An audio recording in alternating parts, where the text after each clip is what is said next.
أعوذ بالله من الشيطان الرجيم.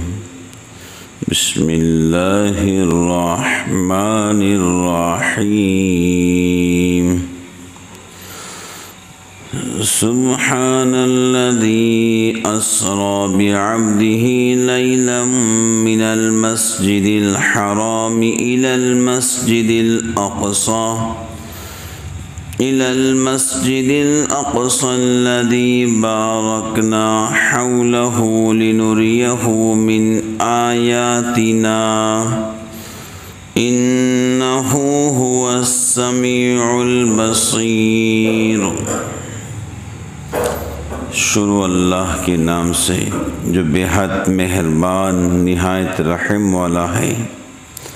پاک ذات ہے جو لے گیا اپنے بندے کو راتوں رات مسجد حرام سے مسجد اقصی تک، جس کو گھیر رکھا ہے ہماری برکت نے، تاکہ دکھلائے اس کو کچھ اپنی قدرت کے نمونے. وہی ہے سننے والا دیکھنے والا. سورہ بنی اسرائیل مکہ پاک میں نازل ہوئی اور اس کی 111 آیتیں اور 12 رکوع ہیں. خلاصہ تفسیر یہ ہے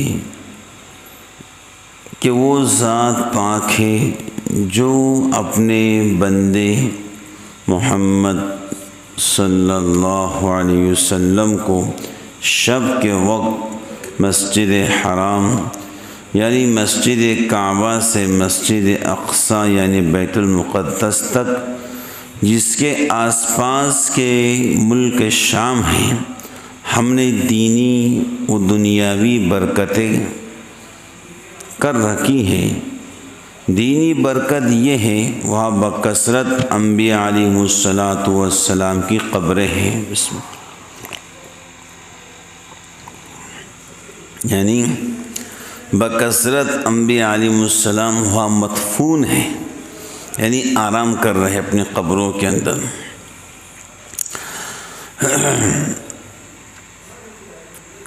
اور دنیا کا فائدہ یہ ہے وہاں باغات، نہریں، چشمے، پیداوار کی کثرت ہے. ملک شام بڑا خوبصورت ملک ہے، ہرا بھرا ملک ہے. غرض اس مسجد اقصی تک عجیب طور پر اس واسطے لے گیا تاکہ ہم ان کو اپنے کچھ عجائبات قدرت دکھلا دیں، جن میں بعض تو خود وہاں کے متعلق ہیں. مثلا اتنی بڑی مسافت کو بہت تھوڑے سے وقت میں طے کر لینا، اور سب انبیاء سے ملاقات کرنا اور ان کی باتیں سننا وغیرہ. اور بعض آگے کے متعلق ہے، مثلا آسمانوں پر جانا اور وہاں کے عجائبات کا مشاہدہ کرنا. بے شک اللہ تعالیٰ بڑے سننے والے دیکھنے والے ہیں. چونکہ رسول اللہ صلی اللہ علیہ وسلم کے اقوال کو سنتے اور احوال کو دیکھتے تھے، اس کے مناسب ان کو ایک خاص امتیاز اور اعزاز بخشا اور اپنے قرب کا خاص و مقام عطا کیا جو کسی کو نہیں ملا. معارف و مسائل. اس آیت میں واقعہ معراج کا بیان ہے جو ہمارے حضرت صلی اللہ علیہ وسلم کا ایک خصوصی اعزاز اور امتیازی معجزہ. لفظ اسرا سے مشتق ہے جس کے لغوی معنی رات کو لے جانا. اس کے بعد لیلن کے لفظ سے صراحتاً بھی اس مفہوم کو واضح کر دیا. لفظ لیلن کے نکرہ لانے سے اس طرف بھی اشارہ کر دیا کہ اس تمام واقعہ میں پوری رات بھی صرف نہیں بلکہ رات کا ایک حصہ صرف ہوا ہے. مسجد حرام سے مسجد اقصی تک کا سفر جس کا ذکر اس آیت میں ہے اس کو اسرا کہتے ہیں، اور یہاں سے جو سفر آسمانوں کے طرف ہوا اسے معراج کہتے ہیں. اسرا اس آیت کے نص قطعی سے ثابت ہے، اور معراج کا ذکر سورہ نجم کی آیات میں ہے، اور احادیث متواترہ سے بھی ثابت ہے۔ بعبدہ اس مقام اعزاز و اکرام میں لفظ بعبدہ ایک خاص محبوبیت کی طرف اشارہ ہے۔ بعبدہ کیونکہ اللہ تعالیٰ کسی کو خود فرما دے کہ یہ میرا بندہ ہے تو بہت بڑی بات ہے۔ جی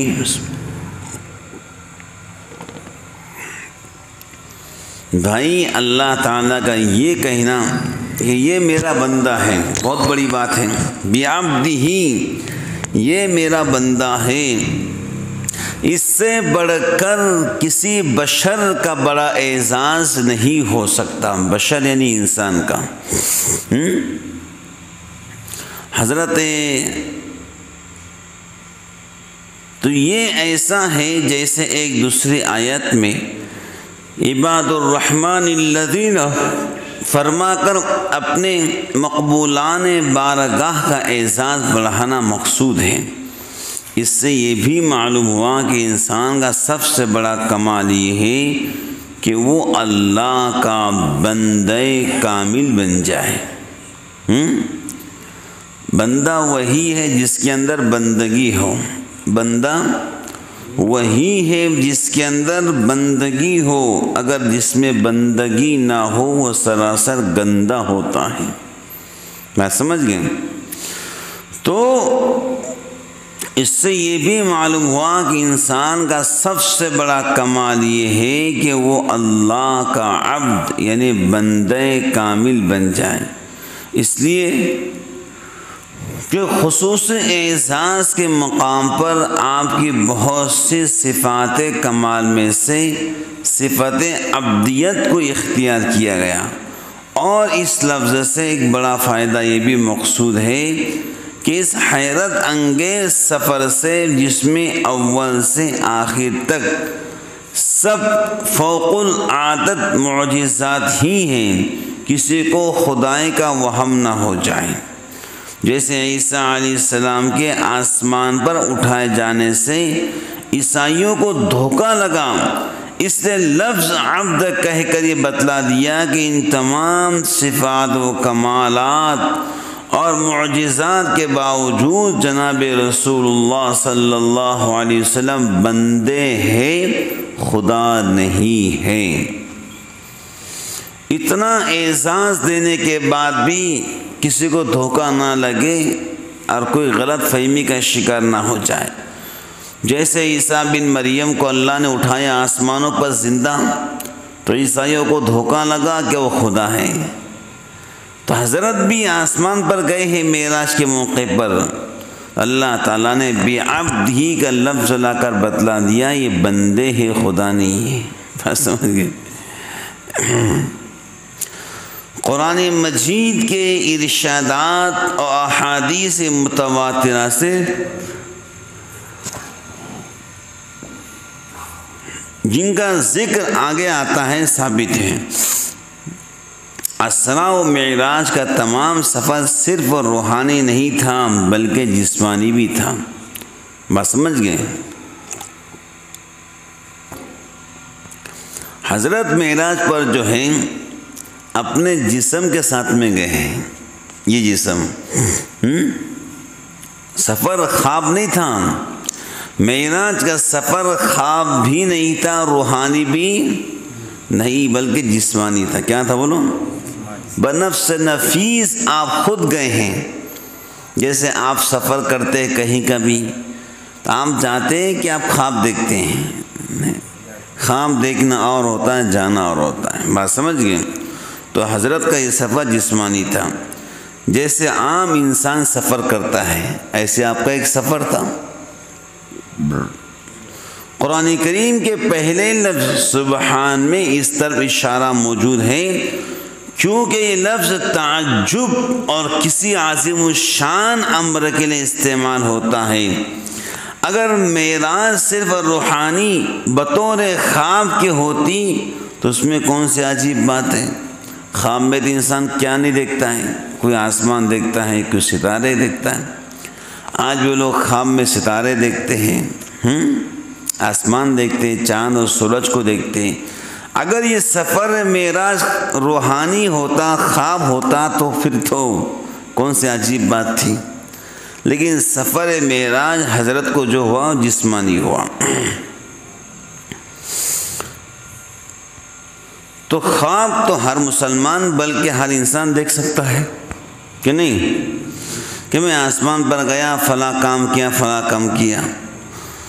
دوسرا اشارہ لفظ عبد سے اسی طرف ہے، کیونکہ عبد صرف روح نہیں بلکہ جسم اور روح کا مجموعہ کا نام ہے۔ اس کے علاوہ واقعہ معراج رسول اللہ صلی اللہ علیہ وسلم نے حضرت ام ہانی رضی اللہ عنہا کو بتلایا تو انہوں نے حضور پاک صلی اللہ علیہ وسلم کو یہ مشورہ دیا کہ آپ اس کا کسی سے ذکر نہ کریں، ورنہ لوگ اور زیادہ آپ کی تکذیب کریں گے، آپ کو جھوٹا کہیں گے۔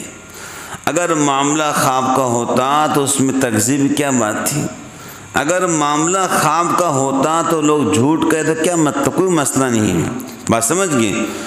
پھر جب رسول اللہ صلی اللہ علیہ وسلم نے لوگوں پر اس کا اظہار کیا تو کفار مکہ نے تکذیب کی اور مذاق اڑایا، یہاں تک کہ بعض نو مسلم اس خبر کو سن کر مرتد ہو گئے۔ اللہ اکبر۔ جو نئے مسلمان ہوتے اس خبر کو سن کر بولو کیا ہو گئے، پھر سے کافر بن گئے، کیا آپ جھوٹ بول رہے ہیں، بس سمجھ گئے، نعوذ باللہ۔ اگر معاملہ خواب کا ہوتا تو ان معاملات کا کیا امکان تھا، اور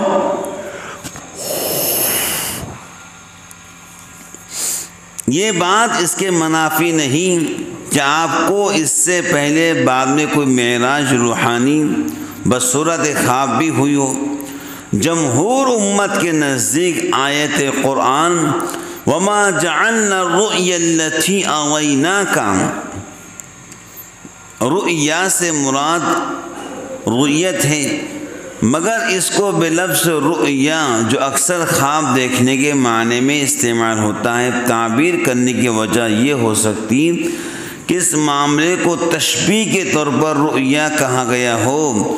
اس کی مثال ایسی ہے جیسے کوئی خواب دیکھ لے، اور اگر رؤیا کے معنی خواب ہی کے لیے جائیں تو یہ بھی کچھ بعید نہیں کہ واقعہ معراج جسمانی کے علاوہ اس سے پہلے یا پیچھے ہی معراج روحانی بطور خواب بھی ہوئی ہو۔ حضرت کو معراج جسمانی تو کنفرم ہو سکتا ہے، اس سے پہلے اس کے بعد خواب بھی گرا ہو، لیکن معراج آپ کو جسمانی ہوئی ہے، بات سمجھ گئے نا۔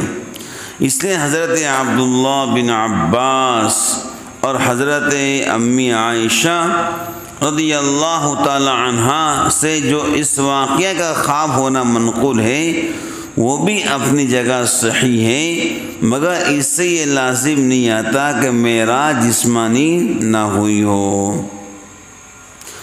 تفسیر قرطبی میں ہے احادیث اسرا کے متواتر، اور نقاش نے 20 صحابہ کرام کی روایات اس باب میں نقل کی ہے، اور قاضی عیاض نے شفا میں اور زیادہ تفصیل دی ہے۔ بہرحال حضرت رضی اللہ تعالی عنہ کو خواب نہیں جسمانی معراج ہوئی ہے۔ واقعہ معراج ابن کثیر کی روایت سے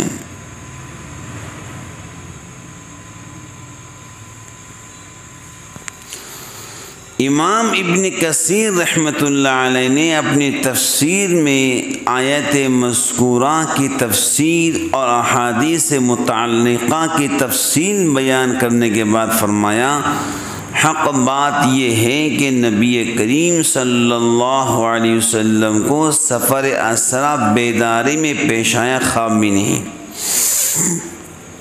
جو ہم مکہ پاک سے گئے نا بیت المقدس تک، تو جسمانی تھا، کیا تھا بولو؟ پورے جسم کے ساتھ میں تھا، خواب نہیں تھا۔ مکہ مکرمہ سے بیت المقدس تک یہ سفر براق پر ہوا، بولو کائے پر ہوا؟ اللہ تعالیٰ چاہتے تھے تو اپنے محبوب کو ایسے ہی ہوا کے اندر اڑا سکتے تھے، بات سمجھ گئے، یا پھر اپنے محبوب کو فرشتوں کے پروں سے مسجد اقصی پہنچا سکتے تھے۔ براق کی سواری کا مقصد یہ تھا دنیا کے لوگوں یقین اور اعتماد صرف اللہ کی ذات پہ کرو، اور دنیا جو ہے دارالاسباب ہے۔ بولو کیا ہے؟ جب آسمان کی بات آئی تو اللہ نے سیڑھی لگا دی، دنیا کی بات آئی تو براق کو بھیجا۔ اس کا مطلب دنیا بولو کیا ہے؟ دارالاسباب۔ پانی تو اللہ پلاتے ہیں لیکن گلاس تو اٹھانا پڑے گا، بات سمجھ گئے؟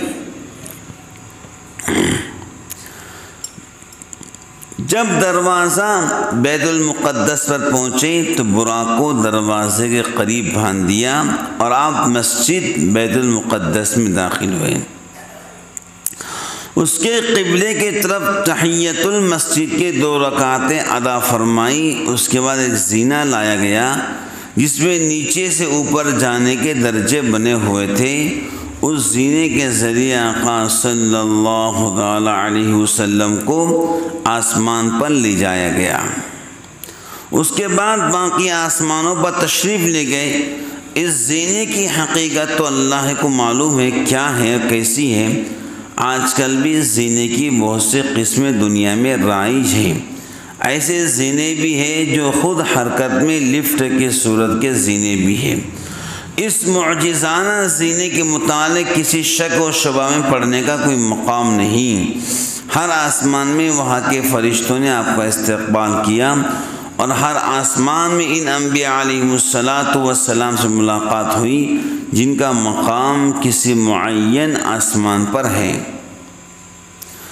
چھٹے آسمان میں حضرت موسیٰ علیہ السلام اور 7ویں میں حضرت خلیل اللہ علیہ السلام سے ملاقات ہوئی۔ پھر آپ ان تمام انبیاء علیہ السلام کے مقامات سے بھی آگے تشریف لے گئے اور ایک ایسے میدان میں پہنچے جہاں قلم میں تقدیر کے لکھنے کی آواز سنائی دے رہی تھی۔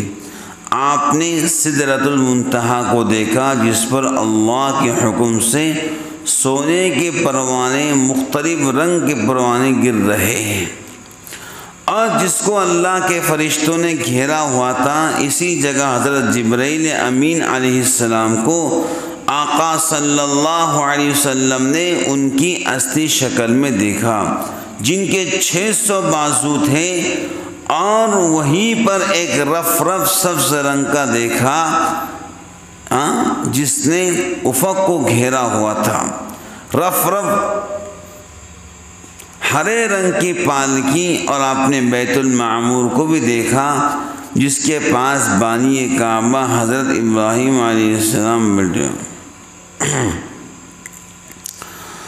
جس پر بانی کعبہ حضرت ابراہیم علیہ السلام دیوار سے کمر لگائے بیٹھے ہوئے تھے۔ اس بیت المعمور میں روزانہ 70,000 فرشتے داخل ہوتے ہیں، جن کی باری دوبارہ داخل ہونے کی قیامت تک نہیں آئے گی۔ اول آقا صلی اللہ علیہ وسلم نے جنت اور دوزخ کا بچش میں خود معائنہ فرمایا۔ اس وقت آپ کی امت پر اول 50 نمازوں کے فرض ہونے کا حکم ملا، پھر تخفیف کر کے 5 کر دی گئی۔ اس سے تمام عبادات کے اندر نماز کی خاص اہمیت اور فضیلت ثابت ہوتی ہے۔ اس کے بعد آپ واپس بیت المقدس میں اترے، اور جن انبیاء علیہ السلام کے ساتھ مختلف آسمانوں میں ملاقات ہوئی تھی وہ بھی آپ کے ساتھ اترے۔ گویا آپ کو رخصت کرنے کے لیے بیت المقدس تک ساتھ آئے۔ اس وقت آپ نے نماز کا وقت ہو جانے پر سب انبیاء علیہ السلام کے ساتھ نماز ادا فرمائی۔ یہ بھی احتمال ہے کہ نماز اسی دن صبح کی نماز ہو۔ ابن کثیر فرماتے ہیں یہ امامت انبیاء کا واقعہ بعض حضرات کے نزدیک آسمان پر جانے سے پہلے پیش آیا، لیکن ظاہر یہ ہے کہ یہ واقعہ واپسی کے بعد ہوا، کیونکہ آسمانوں پر انبیاء علیہ السلام سے ملاقات کے واقعات میں منقول ہے کہ سب انبیاء سے جبرائیل امین نے آپ کا تعارف کرایا۔ اگر واقعہ امامت پہلے ہو چکا ہوتا تو یہاں تعارف کی ضرورت نہ ہوتی، اور یوں بھی ظاہر یہی ہے کہ اس سفر کا اصل مقصد ملائے اعلیٰ میں جانے کا تھا، پہلے اس کو پورا کرنا تھا۔